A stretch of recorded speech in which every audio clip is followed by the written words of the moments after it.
நேயர்களுக்கு astro KS ஐயங்காரின் பணிவான நமஸ்காரங்கள். வார பலன் 15/7/2024 21/7/2024 வரை உண்டான வாரத்திற்கு என்னென்ன பலன்னு பார்ப்போம். மேஷம் முதல் மீனம் வரை. இந்த வாரத்தில் முதல்ல கிரகச்சாரம், அதாவது கோல்சாரம் எப்படி இருக்குது அப்படின்னு பார்க்கும்பொழுது, காலபுருஷ தத்துவத்தின் 2வது ராசியான ரிஷபத்தில் செவ்வாயும் குருவும் இருக்க, மிதுனத்தில் சூரியன், கடகத்தில் புதன் சுக்கிரன், கன்னியில் கேது, கும்பத்தில் சனி, மீனத்தில் ராகு. இந்த வாரம் 17ஆம் தேதி அன்னைக்கு ஆடி மாதம் தட்சிணாயன புண்ணியகாலம் பிறக்கிறது.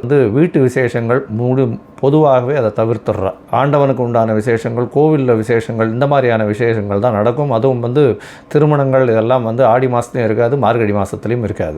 இந்த இது 17ஆம் தேதியிலிருந்து ஆடி மாதத்துக்கு வருது.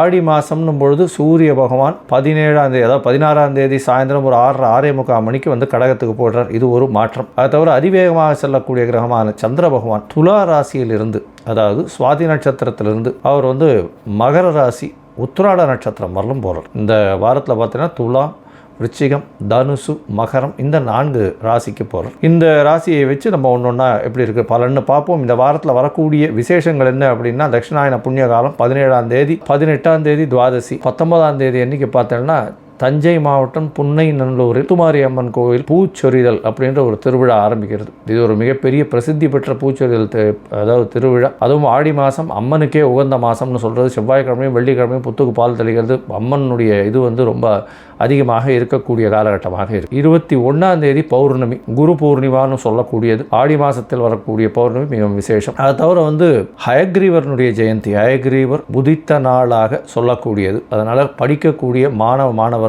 போட்டித் தேர்வுக்கு இருக்கக்கூடிய மாணவர்கள் 21ஆம் தேதி ஞாயிற்றுக்கிழமை அருகில் இருக்கக்கூடிய ஹயக்ரீவரை போய் சேவிச்சுட்டு வர்றதும், அவருக்கு ஒரு ஏலக்காய் மாலை போட்டு வர்றதும் நல்ல ஒரு ஏற்றத்தையும் மாற்றத்தையும் நிச்சயமாக கொடுக்கும். இந்த வாரம் எந்தெந்த ராசிக்காரர்களுக்கு சந்திராஷ்டமம் அப்படின்னு பார்க்கும்பொழுது, மீனம், மேஷம், ரிஷபம் மற்றும் மிதுனம், இந்த 4 ராசிக்காரர்களுக்கு சந்திராஷ்டமம் இருக்குது. உங்களுக்கு பார்த்தாலேயானால் புதிய முயற்சி வேண்டாம், வெளிமாநில பிரயாணம் வேண்டாம்னு சொல்கிறோம். ஒருவேளை பண்ண வேண்டிய காலகட்டமாக இருந்தது அப்படின்னா சந்திர பகவானுக்கு உண்டான எளிய பரிகாரம்னு சொல்லக்கூடிய நெல் இல்லைன்னா பச்சரிசி அருகில் இருக்கக்கூடிய கோவிலில் தானமாக கொடுத்துட்டு போகிறதன் மூலியமாக சந்திராஷ்டமத்தின் தாக்கம் நிச்சயமாக குறையும். இந்த வாரத்தில் ஒரு ராசியாக மேஷம் முதல் மீனம் வரை எப்படி இருக்குன்றதை பார்ப்போம். அதுக்கு முன்னாடி என்னுடைய மொபைல் நம்பர் கீழே ஸ்க்ராலிங்கில் போயிட்டு இருக்கோம். உங்களுக்கு அஸ்ட்ராலாஜிக்கல் கன்சல்ட் தேவைப்பட்டதுன்னா எனக்கு ஒரு ஃபோன் பண்ணுங்க. இப்போது மேஷம் முதல் மீனம் வரை 15/7/2024 21/7/2024 வரை உண்டான வாரத்திற்கு என்ன பலன் அப்படின்றத ஒரு ராசியாக பார்க்கலாம். துலாம், சித்திரை, சுவாதி, விசாகம், இந்த 3 நட்சத்திரம் 9 பாதங்களை கொண்ட ராசி. ராசியின் அதிபதி அப்படின்னு சொல்லக்கூடியவர் சுக்கிர பகவான். உங்களுடைய ராசிக்கு பார்த்தாலேனால் 10ஆம் இடத்துல இருக்கிறது பெரிய விசேஷம். இந்த வாரம் பார்த்தேன்னா உங்களுடைய ராசிக்கு 10ஆம் இடத்துல 2 கிரகங்கள் இருக்கிறது பெரிய விசேஷத்தை கொடுக்கக்கூடியது. ராசிக்கு 8ஆம் இடத்துல மறைந்து இருக்கக்கூடிய குரு பகவான் மூலியமாக நல்ல ஒரு ஏற்றம் இருக்கும். ஏன்னா உங்களுடைய ராசிக்கு 3, 6க்கு உண்டான மறைவு ஸ்தானாதிபதி இன்னொரு மறைவு ஸ்தானத்தில் இருக்கிறது பெரிய ஏற்றம். பணவரவிற்கு பஞ்சம் இருக்காது. இருந்தாலும் உங்களுடைய என்ன சொல்கிறது, அதாவது உங்களுடைய முயற்சிகளில் உங்களுடைய எதிரிகள் மூலியமாக சிறு தொல்லைகள் இருக்கிறதுனால கொஞ்சம் அமைதியாக இருந்து போகிறதன் மூலியமாக நல்ல ஒரு வெற்றியை நிச்சயமாக இலக்காக அடையக்கூடிய வாய்ப்புகள் நிச்சயமாக உண்டு. உங்களுடைய ராசிக்கு பார்த்தீங்கன்னா சமசப்தமம் அப்படின்னு சொல்லக்கூடிய செவ்வாய் பகவான், சப்தமாதிபதியான செவ்வாய் பகவான் 8ஆம் இடத்துல போய் இருக்கிறதுனால எதிராளிகள் மூலியமாக பிரச்சனைகள் வரும், எதிர்பாலினத்தவர் மூலியமாக பிரச்சனைகள் வரும். அதை தவிர பார்ட்னர்ஷிப் பிஸ்னஸில் சிறு தொல்லைகள் வரக்கூடிய வாய்ப்புகள் நிச்சயமாக உண்டு. இருந்தாலும் அது எல்லாத்தையும் வெற்றி கொள்ளக்கூடிய வாய்ப்புகள் உண்டு. ஏன்னா உங்களுடைய ராசிக்கு 10ஆம் இடத்துல அதாவது சுக்கிர பகவான் இருக்கிறது பெரிய விசேஷம். 9, 10 அதிபதிகள் சேர்ந்து இருக்கிறதுனால தர்மகர்மாதிபதி யோகம்னு சொல்லக்கூடியது இருக்கிறது ரொம்ப பெரிய விசேஷத்தை கொடுக்கக்கூடியது. ஏன்னா தர்மகர்மாதிபதி யோகம்னா 10ஆம் அதிபதி 10ஆம் இடத்துல இருக்கணுமே அப்படின்னா இந்த வாரம் ஆரம்பிக்கும் பொழுதே 15/7/2024 16/7/2024 மாலை வரலும் சந்திர பகவான் உங்களுடைய ராசியிலே இருக்கார். ஏன்னா சந்திர பகவான் உங்களுடைய ராசியில் இருக்கும்போது பரிவர்த்தனை யோகம் பெற்று ஆட்சி பெற்றதற்கு சமமாக இருக்கிறதுனால தர்மகர்மாதிபதி யோகம்னு சொன்னேன். இதன் மூலியமாக பார்த்தாலேயானால் 10ஆம் இடம் வலுப்பெற்று போகிறதுனால தொழிலில் பெரிய அபிவிருத்தி இருக்கும். மறைமுக எதிர்ப்புகள் நிறைய இருக்கக்கூடிய காலகட்டம் இருந்தாலும் அது எல்லாத்தையுமே வென்று வரக்கூடிய காலகட்டமாக அமைய போகிறது. உங்களுடைய ராசிக்கு 12ஆம் இடத்துல கேது பகவான் இருப்பார். 12ஆம் இடத்துல கேது பகவான் இருக்கிறதுனால உங்களுடைய பூர்வீக கோவிலுக்கு, அதாவது உங்களுடைய மூதாதையர்கள் வழிபட்ட கோவிலுக்கு போயிட்டு வரக்கூடிய வாய்ப்புகள் நிச்சயமாக உண்டு. குருவினுடைய பார்வையும் இருக்கிறதுனால நல்ல ஒரு ஏற்றம் இருக்கும். ஆன்மீக சிந்தனைகள் வளரக்கூடிய வாய்ப்புகள் நிச்சயமாக உண்டு. உங்களுடைய ராசிக்கு பார்த்தாலேயானால் 5ஆம் இடத்தில் இருக்கக்கூடிய சனி பகவான் வக்ரகதி அடைஞ்சிருந்தால சிறு சிறு தொல்லைகள் வரக்கூடிய வாய்ப்புகள் உண்டு. இருந்தாலும் அதில் வெற்றி பெறக்கூடிய வாய்ப்புகள் உண்டு. குழந்தை பிராப்தி ஏற்படக்கூடிய பாக்கியம் நிச்சயமாக உண்டு. உங்களுடைய ராசியின் 2ஆம் இடத்தை தனகாரகனான குரு பகவானும் தனஸ்தான அதிபதியான செவ்வாய் பகவானும் பார்க்கறது பெரிய விசேஷம்.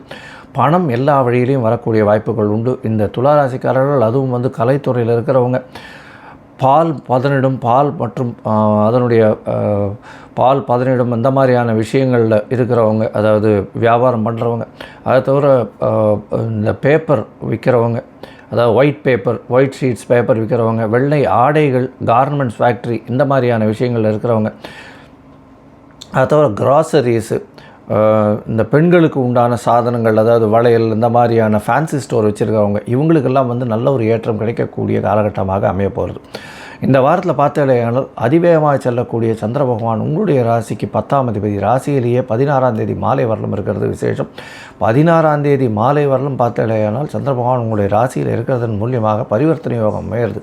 நல்ல ஒரு ஏற்றமான காலம். நினைத்த காரியங்கள் அனைத்தும் வெற்றி பெறும். தொழிலில் பெரிய அபிவிருத்தி இருக்கக்கூடிய வாய்ப்புகள் நிச்சயமாக உண்டு. உங்களுடைய ராசிக்கு 2ஆம் இடத்துல சந்திர பகவான் போகிறார். 17ஆம் தேதி மாலையிலிருந்து 19ஆம் தேதி அதிகாலை வரலும் இருக்கக்கூடிய 2-2:30 மணி வரலும் இருக்கக்கூடிய காலகட்டமாக அமைகிறது. 19ஆம் தேதி அதிகாலை வரலும் இருக்கக்கூடிய காலகட்டத்தில், 2ஆம் தேதி வரலும் இருக்கக்கூடிய காலகட்டத்தில் குரு செவ்வாயினுடைய பார்வை இருக்கிறதுனால குரு மங்கள யோகம் அமையிறது, குரு சந்திர யோகம் அமையிறது, சந்திர மங்கள யோகம் அமையிறது. நல்ல ஒரு ஏற்றம். புதிய இடம் வாங்கக்கூடிய பிராப்தி உண்டு. புதிய வீடு வாங்கக்கூடிய வாய்ப்புகள் உண்டு. வீட்டுக்கு என்ன சார் ஆடி மாதம் பிறகு போது வீடு வாங்க போகிறேன்னு சொல்கிறீங்களேன்னா, அதை போய் பார்த்துட்டு அதை வந்து ஃபிக்ஸ் பண்ணி வைக்கக்கூடிய காலகட்டமாக அமைய போகிறது.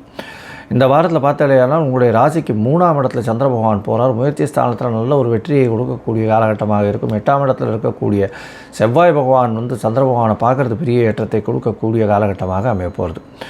இதன் மூலியமாக இளைய சகோதரர்களோடு நல்ல ஒரு நட்புத்தன்மை இருக்கக்கூடிய வாய்ப்புகள் நிச்சயமாக அமையும். முயற்சிகள் நிச்சயமாக வெற்றியை கொண்டு போய் கொடுக்கும் அப்படின்றதையும் சொல்கிறேன்.